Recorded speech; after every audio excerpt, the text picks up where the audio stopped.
मैं बहुत से प्रश्न पूछना चाहता हूं, किंतु फिर रुक जाता हूं, क्योंकि वे सब व्यर्थ मालूम होते।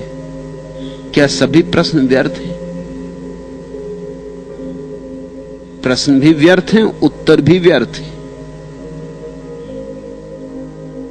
होना है निष्प्रश्न, पहुंचना है ऐसी जगह जहां न प्रश्न बचे न उत्तर बचे, क्योंकि प्रश्न भी विचार है और उत्तर भी विचार है। होना है शून्य, होना है निशब्द। वहां ना कोई प्रश्न उठेगा ना कोई विचार उठेगा, न कोई उत्तर पे पकड़ रह जाएगी। ऐसी दशा में ही साक्षात्कार होता है। इसलिए समाधि न तो हिंदू होती, न मुसलमान होती, न ईसाई होती। विचार हिंदू होते हैं, ईसाई होते हैं, मुसलमान होते हैं, हजार ढंग के होते हैं। विचार सब ढंग ढंग के होते हैं। समाधि का तो एक ही रंग होता है, शून्यता। हिंदू भी चुप हो जाएगा तो वहीं पहुंच जाएगा जहां मुसलमान चुप होकर पहुंचेगा। स्त्री चुप होगी तो वहीं पहुंच जाएगी जहां पुरुष चुप होकर पहुंचेगा। लेकिन अगर बोलेंगे तो भेद पड़ जाएंगे, तो भिन्नता आ जाएगी। अच्छा ही होता है कि तुम्हें दिखाई पड़ जाता है कि सारे प्रश्न व्यर्थ हैं, फिर भी उठते हैं। प्रश्न ऐसे ही मन में लगते हैं जैसे पत्ते वृक्षों में लगते हैं। मन का स्वभाव है प्रश्न करना। मन प्रश्नों के सहारे जिंदा रहता है। मन को उत्तर में उत्सुकता नहीं है। ख्याल रखना, ध्यान रखना, मन को उत्तर से कुछ लेना ही नहीं है। मन तो उत्तर से भी नए 10 प्रश्न खड़े करने को उत्सुक है, इसलिए उत्तर भी मांगता है। एक प्रश्न पूछता है, उत्तर मिले, उत्तर में से 10 नए प्रश्न खड़े कर देता है। पूछेगा परमात्मा ने बनाया जगत को, सच में परमात्मा ने जगत को बनाया? और ऐसा लगता है कि बड़ी श्रद्धा से, बड़ी निष्ठा से पूछ रहा है। कहो कि हां परमात्मा ने जगत को बनाया, और 10 प्रश्न खड़े हो जाते हैं। क्यों बनाया? फिर ऐसा ही क्यों बनाया? फिर इतना दुख क्यों बनाया? ये कैसा अन्याय हो रहा है? फिर कोई गरीब और अमीर क्यों बनाया? फिर कोई सुखी और दुखी, और कोई सोने की चम्मच मुंह में लेकर पैदा हो रहा है, और कोई दाने दाने को मुहताज है। फिर ऐसा क्यों किया? फिर पाप क्यों बनाया जगत में? फिर आदमी को ऐसा क्यों बनाया कि वो पाप कर सके? फिर उसे पुण्य ही करने की क्षमता क्यों ना दी? अब उठना शुरू हुआ, अब कोई अंत नहीं होगा। इसलिए बुद्ध जैसे ज्ञानी ने पहले ही प्रश्न पर रोक देना चाहा। पूछो बुद्ध से ईश्वर है? बुद्ध कहते हैं ये प्रश्न किसी काम का नहीं। इससे न निर्वाण होगा, न समाधि लगेगी, न शांति मिलेगी। इससे तुम्हारे चित्त की चिकित्सा नहीं हो सकती। इसे हटाओ, ये किसी काम का नहीं। बुद्ध जानते कि इसका उत्तर दिया कि तुम 10 प्रश्न ले आओगे। प्रश्नों की संतति बढ़ती ही चली जाती। प्रश्न मन उठाता क्यों है? यह असली प्रश्न से बचने की तरकीब है। असली प्रश्न तो एक है, मैं कौन? मगर वो मन नहीं उठाता। वो कहता है संसार क्या है? संसार में दुख क्यों है? संसार को किसने बनाया? क्यों बनाया? अंत क्या है? लक्ष्य क्या है? 1000 प्रश्न उठाता है, एक प्रश्न नहीं उठाता कि मैं कौन। महर्षि रमन के पास जब भी कोई जाता था, कोई भी प्रश्न लेके जाए, वो कहते छोड़ो, ये असली प्रश्न पूछो। लोगों की समझ में ही ना आता कि असली प्रश्न क्या है। तो लोग पूछते आप ही बता दें असली प्रश्न क्या? तो वो तो एक ही प्रश्न था असली, मैं कौन। तो लोग कहते चलो यही पूछते हैं कि मैं कौन हूं। तो वो कहते मुझसे मत पूछो, असली प्रश्न दूसरे से नहीं पूछा जा सकता। आंखें बंद करो, दोहराओ भीतर कि मैं कौन। झूठे प्रश्न दूसरे से पूछे जा सकते, झूठे ही हैं, किसी से भी पूछ लिए। असली प्रश्न तो अपने से ही पूछा जा सकता है, अपने ही अंतरतम में गुंजाना होता है, अपने ही भीतर और भीतर और भीतर खोदते जाना होता है। एक सवाल है कि क्या ख्याल है सच और क्या झूठ है वास्तव। एक और सवाल है कि क्या बवाल है बर्दाश्त करना और क्या चोट पहुंचाना, खत्म करना है बवालों को।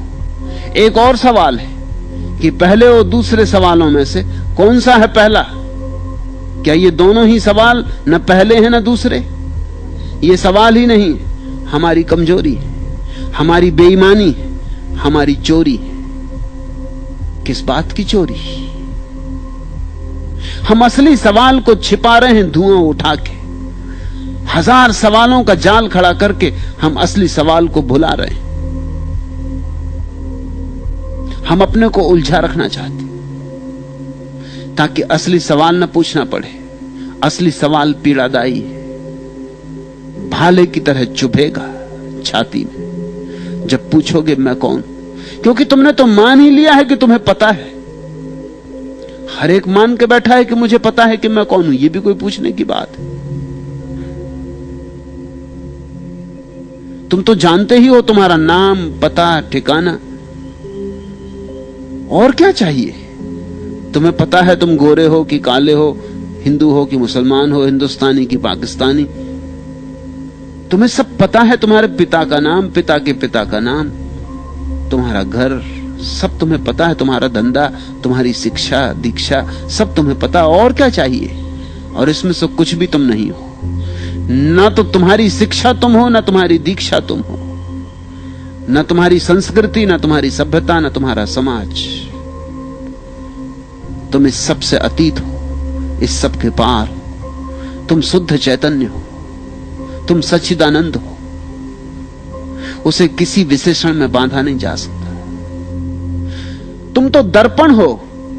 इस दर्पण में जो प्रतिबिंब बनते हैं वे प्रतिबिंब तुम नहीं हो।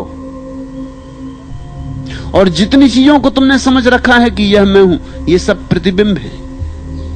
अभी दर्पण की तुम्हें पहचान ही नहीं आई। जब तुम दर्पण को जानोगे, पहचानोगे, चकित हो जाओगे, विमुग्ध हो जाओगे। ऐसे रस में डूबोगे कि फिर कभी उसके बाहर ना आ सकोगे। प्रश्न तो सब व्यर्थ है, सिर्फ एक प्रश्न को छोड़कर। और उत्तर भी सभी व्यर्थ हैं, सिर्फ एक उत्तर को छोड़कर। लेकिन वह प्रश्न और वह उत्तर तुम्हारे भीतर घटना है। बाहर से कोई उत्तर नहीं मिल सकता। मैं कह रहा हूं कि सच्चिदानंद हो तुम, लेकिन इससे क्या होगा? तुमने सुन भी लिया, हुआ क्या? परसों रात फ्रांस से आई एक महिला को मैं कुछ कह रहा था। दुखी थी, उदास थी। कह रही थी कि कभी कभी सुख भी होता है, लेकिन अधिकतर तो मैं उदास ही रहती हूं। कभी कभी ठीक लगता है, बस कभी कभी, ज्यादातर तो सब ऐसा व्यर्थ लगता है। मैं क्या करूं? तो उसे मैंने कहा कि मैं तुझे एक सूफी कहानी कहता हूं। मैंने कहानी शुरू की थी, 2 ही पंक्तियां कही थी। उसने कहा कि यह कहानी मुझे मालूम है। मैंने कहा अगर ये कहानी तुझे मालूम, सच में तुझे मालूम, तो फिर उदास क्यों है?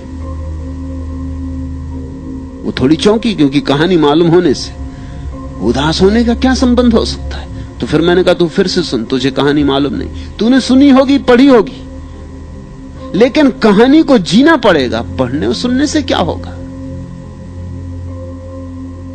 कहानी तो छोटी सी है, विख्यात है, तुम में से भी बहुतों को पता होगी, लेकिन फिर भी मैं कहता हूं पता तभी होगी जब तुम जियोगे। कहानी में उससे कह रहा था कि एक सम्राट ने अपने स्वर्णकार को बुलाया, सुनार को बुलाया और कहा मेरे लिए एक सोने का छल्ला बना और उसमें एक ऐसी पंक्ति लिख दे जो मुझे हर घड़ी में काम आए। दुख हो तो काम आए, सुख हो तो काम आए। सुनार ने छल्ला तो बनाया, सुंदर छल्ला बनाया, हीरा जड़ा, लेकिन बड़ी मुश्किल में पड़ा था कि ऐसा वचन कैसे लिखूं उसमें जो हर वक्त काम आए। कुछ भी लिखूंगा वो किसी समय काम आ सकता है, किसी खास घड़ी में, किसी संदर्भ में, लेकिन हर घड़ी में, जीवन के हर संदर्भ में काम आए ऐसा वचन कहां से लिखूं, कैसे लिखूं? वो पागल हुआ जा रहा था। फिर उसे याद आया, एक फकीर गांव में आया है, उससे पूछ लें। फकीर के पास गया, फकीर ने कहा इसमें कुछ खास बात नहीं, तू जा इतना लिख दे, दिस टू विल पास, यह भी बीत जाएगा।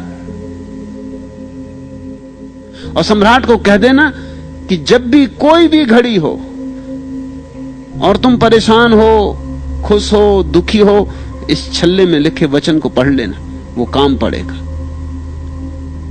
और वो काम पड़ा।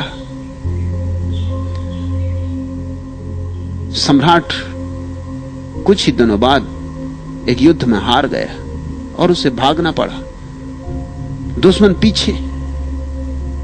वो एक पहाड़ में जाके छिप गया है, थर थर कांप रहा है, घोड़ों की टाप सुनाई पड़ रही, बड़ा दुखी है, जीवन मिट्टी हो गया। क्या सपने देखे थे, क्या से क्या हो गया। सोचता था राज्य बड़ा होगा इसलिए युद्ध में उतरा था, राज्य अपना था वो भी गया, जो हाथ का था वो भी गया उसको पाने में जो हाथ में नहीं था। बड़ा उदास था, बड़ा चिंतित था, कैसी भूल कर ली। तभी उसे याद आई छल्ले की, वचन पढ़ा, वचन था कि यह भी बीत जाएगा। मन एकदम हल्का हो गया, जैसे बंद कमरे के किवाड़ किसी ने खोल दिए, सूरज की रोशनी भीतर आ गई, ताजी हवा का झोंका भीतर आ गया। मंत्र की तरह जैसे अमृत बरसा, यह भी बीत जाएगा। वो शांत होकर बैठ गया। वो भूल ही गया थोड़ी देर में कि घोड़ों की टाप कब सुनाई पड़नी बंद हो गई, दुश्मन कब दूर निकल गए। बड़ी देर बाद उसे याद आई कि अब तक पहुंचे नहीं।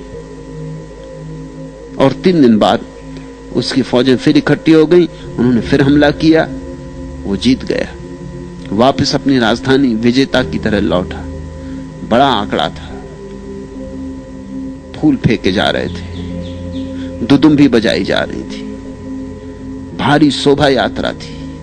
तभी अकड़ के उस क्षण में उसे अपना हीरा चमकता हुआ दिखाई पड़ा अंगूठी का।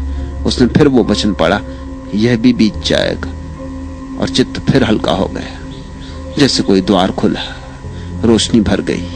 वो जो अहंकार पकड़ रहा था कि देखो मैं ऐसा विजेता था कभी पृथ्वी पर, इतिहास में लिखा जाएगा नाम स्वर्ण अक्षरों में, उड़ गया। जैसे सुबह सूरज उगे और घास पे पड़ी ओस की बूंद उड़ जाए, ऐसा वो अहंकार उड़ गया, हल्का हो गया। फिर वही शांति आ गई। मैं उस महिला को कह रहा था ये कहानी, मैंने आधी ही कही थी। उसने कहा कि मुझे ये कहानी मालूम है। मैंने कहा नहीं मालूम है। उसने कहा मुझे मालूम है। मैंने कहा नहीं मालूम है। अगर मालूम है तो जो तूने प्रश्न उठाया वो उठाना नहीं था। दुख आता है, जानो कि बीत जाएगा, यहां सभी बीत जाता है। सुख आता है, बीत जाता है।